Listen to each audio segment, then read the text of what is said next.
A la par de las cruzadas, la Inquisición es un objetivo favorito de aquellos que buscan pintar la historia cristiana como una compuesta por fanáticos y religiosos y campesinos iletrados.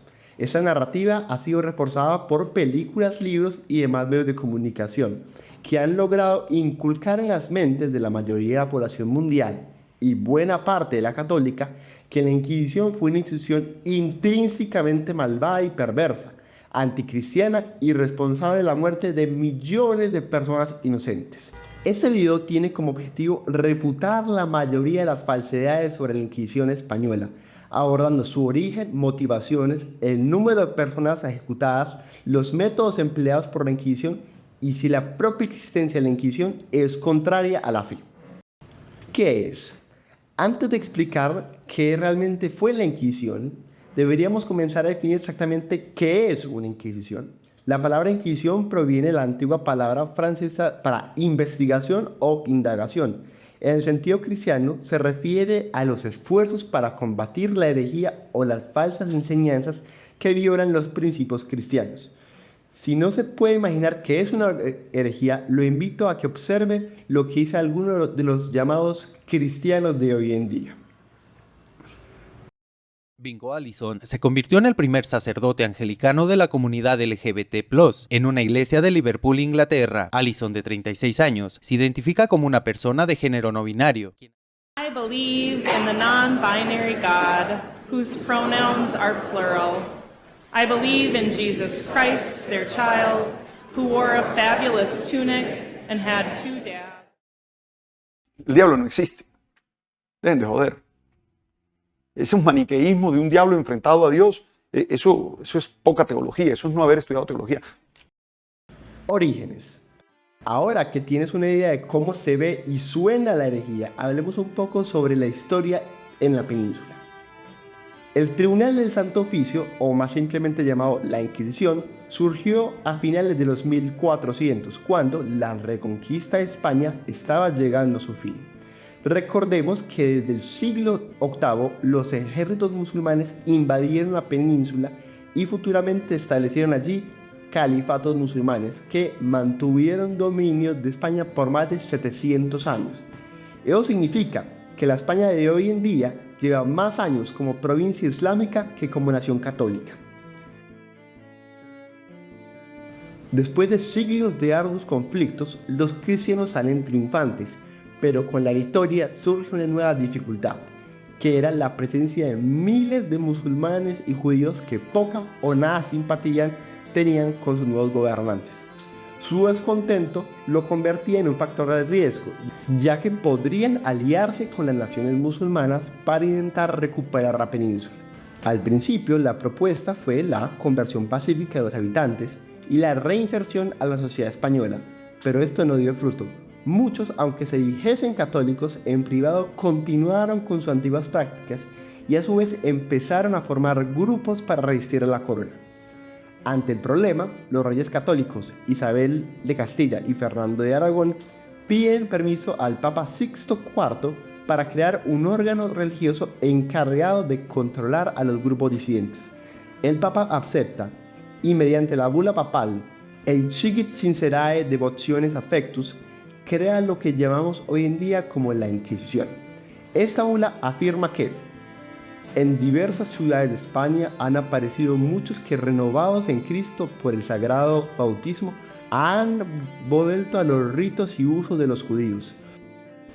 No solo persisten ellos mismos en su ceguera, sino que aquellos que nacen de ellos y a otros con los que tratan les contagian de sus errores, creciendo así su número poco a poco. Como consecuencia, brotan también en esos reinos las guerras, las matanzas, inestabilidades y otras desgracias para la ofensa de Dios y de los hombres. Nos pues, os concedemos a vosotros, por las presentes letras, facultad de designar 3 obispos probos de 40 años cumplidos, de buena conciencia y laudable vida, para llevar a cabo tal misión. Como ya vieron, la Inquisición fue dirigida por personas capacitadas y estudiosas, y no por fanáticos religiosos como se busca representar hoy en día. También tomemos en cuenta cómo era la psicología de la gente en aquel entonces, en donde las cuestiones religiosas tenían la misma o hasta mayor importancia que las terrenales, ya que preservar la fe era cuestión de unidad nacional. Para las personas del siglo XV, el fragmento de la Biblia, no temáis a los que matan el cuerpo, tened más bien a los que pueden destruir el alma, era tomado con total rigor. Prácticas de la Inquisición. Es necesario entender algo desde el inicio de la Inquisición. Nunca se entrometió con los no cristianos que vivían su fe, sino con los que se habían convertido a la fe cristiana para obtener ventajas sociales y no las practicaban. Con relación a los tribunales españoles, tanto en España como en las Américas, cabe destacar que las prisiones eran más limpias y espaciosas y ofrecían un mejor trato que las civiles. Los reos contaban con un abogado defensor de oficio para asistirlos en su defensa. Además, la Inquisición basaba su investigación en pruebas fácticas y desconfiaba de las acusaciones populares, considerándolas en su mayoría como poco fiables. La tasa de condenas era notablemente baja. Apenas el 2% de los acusados recibió una sentencia, mientras que la mayoría recuperaba su libertad.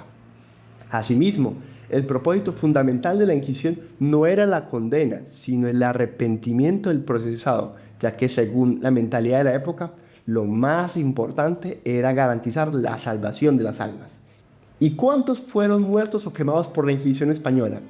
En los 3 siglos y medio que duró su existencia, de 1478 a 1834, no hay unas cifras exactas, pero historiadores serios como Henry Caron y Fernando Ayllón sitúan el total máximo alrededor de los 2.200 muertos por la Inquisición española. Eso significa que en promedio habían 6 muertos por año. Esto contrasta con los más de 40 muertos que los Estados Unidos ejecuta por año. Ahora, contrastemos esto con los supuestos países civilizados por el protestantismo, en donde no existía la Inquisición y en donde las disputas religiosas no eran resueltas por personas estudiosas, sino por capricho de sus líderes.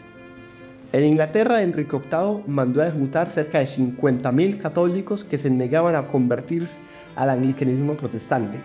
La Alemania luterana, 25.000 muertos. Los países escandinavos, más de 5.000. Y la pequeña Suiza llegó al nivel de 4.000 asesinados por cuestiones religiosas. En realidad, la Inquisición lo que realmente logró fue evitar una masacre, ya que los lugares donde no se encontraba la Inquisición, las disputas religiosas eran llevadas por personas más tendientes al fanatismo que por las verdades del Evangelio. El agnóstico historiador belga Léon Monin concluyó que la obra maestra de la propaganda anticristiana es haber logrado crear en los católicos una mala conciencia, fundiéndoles la inquietud cuando no la vergüenza de su propia historia. Habéis permitido que todos os pasaran cuentas, a menudo falseadas, casi sin discutir. No ha habido problema, error o sufrimiento histórico que no se os haya imputado, y vosotros, casi siempre ignorantes de vuestro pasado, habéis acabado por creerlo.